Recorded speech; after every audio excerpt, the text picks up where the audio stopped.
পদ্মা সেতুর মতো নিজস্ব অর্থায়নে তিস্তা মহাপরিকল্পনা বাস্তবায়ন চায় উত্তরের মানুষ। দেশীয় অর্থায়ন নিশ্চিত করতে সরকারিভাবে তিস্তা বন্ড চালুর দাবি এই জনপদের মানুষের। রংপুর থেকে জুয়েল আহমেদের রিপোর্ট। বানের জলে ভেসে যাওয়া, ভিটেমাটি হারিয়ে নিঃস্ব হওয়া, ফসলহানি, শুকনোয় পানির জন্য হাহাকার সহ সব সংগ্রামের সাক্ষী তিস্তাপাড়ের মানুষ। তিস্তার সুষ্ঠু ব্যবস্থাপনা না থাকায় বছরে ক্ষতি হয় 1 লাখ কোটি টাকার সম্পদ। পানি আটকে রেখে হঠাৎ ছেড়ে দেয় এই অঞ্চলে দেখা দেয় ভয়াবহ বন্যা। বাংলাদেশের সঙ্গে ভারতের এই অমানবিক আচরণ চলছে বছরের পর বছর। আমরা ওগুলো রাজনীতির কোনো বুঝি নেই। আমরা রাজনীতি কাক কয় ওগুলো আমরা বুঝি নেই।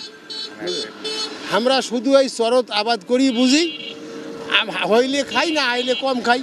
সবাই মিলে যদি একত্রিত হয়ে দলমত নির্বিশেষে সবাই একত্রিত হয়ে যদি দেশের জন্য কাজ করি, আমরা অবশ্যই সুখের মুখ দেখব। তিস্তা খননের প্রকল্পটা হয়, অন্তর্বর্তী সরকার যদি আমাদের দিকে তিস্তার পাড়ের মানুষের দিক তাকায়, তাহলে হয়তো আমরা অনেক সুখে বাঁচতে পারবো বা শান্তিতে বাঁচতে পারবো।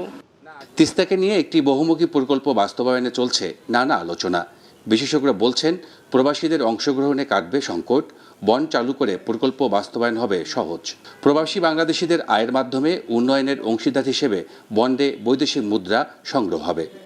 দেশের যে জনগণ যারা বাইরে আছে, তারা যদি তিস্তা বন্ড নামে যদি সরকার বন্ড চালু করে এবং স্বচ্ছতার সঙ্গে যদি সেই প্রকল্পে বাস্তবায়ন করে, তাহলে আমাদের বিদেশে যে বাংলাদেশিরা আছে তারাও আর্থিক ভূমিকা রাখতে পারবে এবং স্থানীয় যারা ব্যবসায়ী আছে বা যে জনগণ আছে তারাও সেই শেয়ার কিনে এটার অংশীদার হতে পারবে।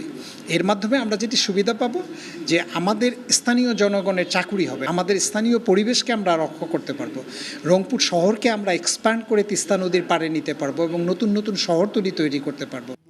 ঋণে জর্জরিত দেশকে তিস্তা মহাপরিকল্পনা ইস্যুতে নতুন করে বৈদেশিক ঋণের ফাঁদে ফেলতে সম্মত নন উত্তরের মানুষ। জাতীয় বাজেটে তিস্তার জন্য বিশেষ বরাদ্দ, সারচার্জ নির্ধারণ, স্বল্প ও মধ্যমেয়াদী নদী ব্যবস্থাপনার অর্থ তিস্তা তহবিলে প্রদান, তিস্তা অববাহিকার 5 জেলায় আদায়কৃত রাজস্ব তিস্তা মহাপরিকল্পনায় ব্যবহারের দাবি তাদের। দেশীয় অর্থায়নে প্রকল্পটি বাস্তবায়ন হলে পুরো বিশ্বে বাংলাদেশের সক্ষমতা ফুটে উঠবে বলে মনে করে গবেষণা প্রতিষ্ঠান তিস্তা ফোরাম। জুয়েল আহমেদ, বাংলা ভিশন, রংপুর।